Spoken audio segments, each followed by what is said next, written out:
Bonjour, alors je voulais vous montrer aujourd'hui l'application ABRP qui est disponible sur Apple et sur Android. Donc c'est une super bonne nouvelle. Donc je vais vous la montrer rapidement. Donc déjà on peut se loguer avec son compte Route Planner, là ici Marcel Cholin. Déjà il y a le nombre de routes qui a été planifié en temps réel en bas là, c'est intéressant. Dans les préférences, vous pouvez sélectionner le langage. Bon, il n'y a pas le français, mais c'est pas très grave. Donc vous avez les unités, les paramétrages de la carte, satellite ou pas, etc., etc. Le type de chargeur que vous voulez qui apparaisse sur la carte, mais j'ai pas trouvé comment se loguer au compte Tesla pour l'instant. Donc il faut que je regarde, j'ai pas réussi. Et ce que vous pouvez faire évidemment, c'est planifier votre trajet en mettant les fameux waypoints. Donc dans les settings, vous choisissez votre voiture, donc évidemment, là j'ai pris ma Tesla Performance, mais avec les roues 18 pouces. Et le point de charge au départ, vous voyez, il y a le live data, mais en fait, ça ne se connecte pas à la voiture. J'ai enlevé la voiture de la veille, mais a priori, il faut quand même que je mette les identifiants quelque part. Donc là, de base, a priori, c'est 90%. Donc c'est ce que je vais mettre ici. Non, je mets 72, pardon, c'est la charge que j'ai à l'heure actuelle à la Cano. Vous pouvez choisir le type de chargeur, donc là j'ai mis que les Tesla, après on fera un essai avec les CCS pour avoir les Unity. Et là j'ai été très conservateur, je mets que je veux 50% au point de destination à Nice. Et 20% minimum à chaque point de charge. Là donc très conservateur, pour vraiment avoir 0, 0, 0 risque. Donc je pense que je pourrais mettre 10% sur l'autoroute, quitte à ralentir après. Vous avez les conditions de route, etc. Donc là j'ai mis temps sec 10 degrés. Vous pouvez sauvegarder évidemment vos trajets. Donc là, c'est ce que j'ai fait. J'ai mis de la Cano à Nice. Donc, il suffit après juste de sélectionner. Et vous voyez, ce que je voulais faire, moi, c'est pas passer par la rocade de Bordeaux. Donc, c'est ça qui est super avec ABRP. On peut rajouter des waypoints. Et je voulais passer par Marche Prime et voir ce que ça donne. Sachant que là, c'est pas idéal parce qu'il me refait prendre un peu la rocade, mais en passant par la Bred, en théorie, je peux couper plus en bas. Mais bon, là, je vais laisser le système comme ça pour vous donner un peu une idée comment on peut vraiment très facilement gérer son voyage. Donc là, bébé, 9h45, 8h29 de route, 1h15 de charge, sachant que j'ai mis la vitesse à 130 km/h. Vous voyez, on voit les différents points de charge au cours de la route qu'on peut sélectionner évidemment. On a un menu déroulant, on voit aussi les différents points de charge avec le temps pour arriver jusqu'aux différents waypoints, le temps de charge, etc. etc. Donc vraiment, ça a l'air très prometteur parce que je pense que évidemment l'application va se développer encore plus.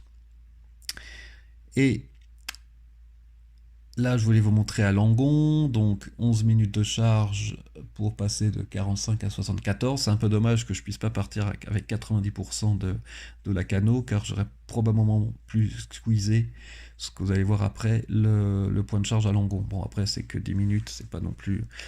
Mais là, vous voyez, j'ai les nombres de bornes, mais pas le nombre de bornes disponibles. Je pense que ça viendra après. Je pense pas que je vois en temps réel, comme avec le site web, si les bornes sont disponibles, car je me suis pas identifié à mon site Tesla. Ensuite, voilà, donc on a le temps complet du trajet, 9h45. Et quand vous appuyez sur la voiture, vous avez vu, ça me met le mode navigation en route, qu'il faudra que je teste. Là, je refais une autre simulation, cette fois je crois que j'ai mis 90%. Non, c'est toujours... voilà, 90%. Là, ça me met 9h40 en passant toujours par marche prime. Et cette fois-ci, je vais... Parce qu'il y a forcément aussi d'autres bornes maintenant. Il y a les bornes Unity. Donc, je voulais voir ce qui se passe si je vous inclus les bornes CCS. Vous allez voir, ça marche très bien. Donc encore, hein, j'ai mis des paramètres très conservateurs. 20% minimum pour arriver au superchargeur et 50% à l'arrivée. Donc ça me fait quand même perdre un peu de temps en route. Notamment la dernière charge avant d'arriver à Nice. Et donc vous voyez là, il me met un superchargeur à Mios du syndicat départemental auquel il faudrait que je m'arrête 8 minutes pour gagner 9%. Et c'est intéressant parce que là, c'est quand même un superchargeur entre guillemets qui n'est pas hors Tesla Unity. Et en CCS, vous avez une borne à 62 kW, ce qui est tout à fait respectable. Et je pense que mon borne Freshmile marcherait, mais il faut que je vérifie. Bon, honnêtement, je pense pas que je vais m'arrêter là au cours de la route. Mais ça peut dépanner.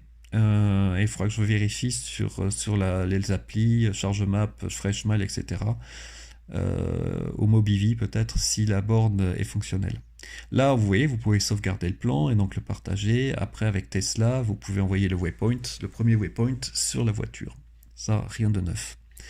Ensuite, là, je refais le plan, j'enlève marche prime pour vous montrer le trajet que probablement je vais faire finalement avec cette fois-ci, vous voyez, un arrêt à Montbartier, donc c'est le réseau Unity, pendant 18 minutes. Donc là, ça charge fort quand même, hein. Dans 18 minutes, je passe de 21 à 74.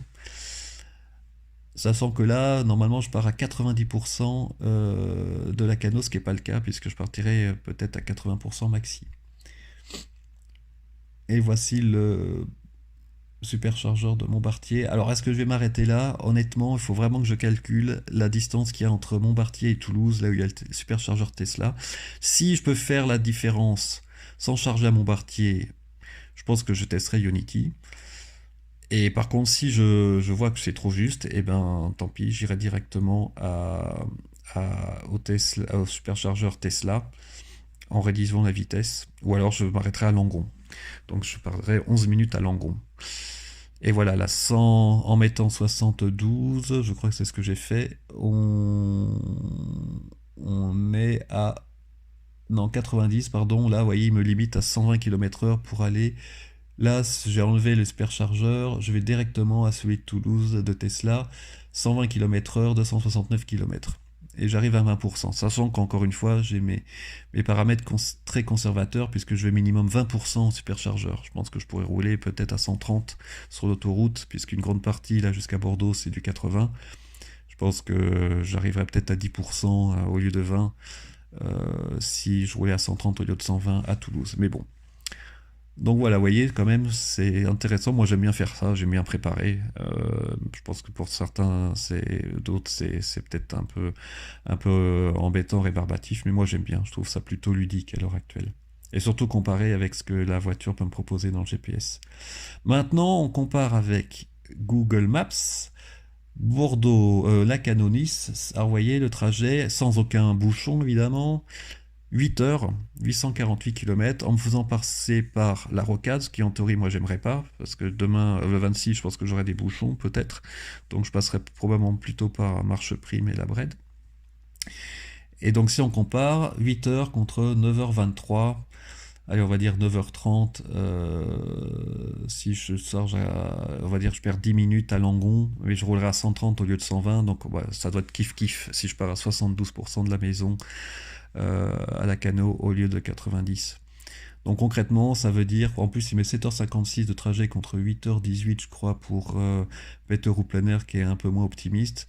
Ça fait 1 heure, on va dire 1h20 de différence entre une voiture thermique, sachant qu'il faut quand même s'arrêter faire le plein, quoique non, on peut faire le trajet en une seule route traite, mais bon, quand même, il faut comme s'arrêter une demi-heure pour se reposer un peu quand même, il y a 8 heures de route, une demi-heure minimum, donc on va dire il y a 1 heure. Voilà, si j'essaye de rester objectif, il y a 1 heure de plus. Si on s'arrête évidemment qu'au superchargeur, le temps requis, qu'on ne perd pas de temps au superchargeur, entre les trajets de la Tesla et une voiture thermique classique. Si on s'arrête raisonnablement au moins une demi-heure en voiture thermique. Voilà, bah écoutez, moi j'espère que vous allez aussi utiliser ou tester cette application. J'ai hâte de l'utiliser après avec le mode navigation. Là, je ne peux pas le faire pour l'instant. Je vous souhaite de très bonnes fêtes et je vais aussi voir la nouvelle mise à jour aujourd'hui là qui se fait et je vous tiens au courant. Merci, au revoir.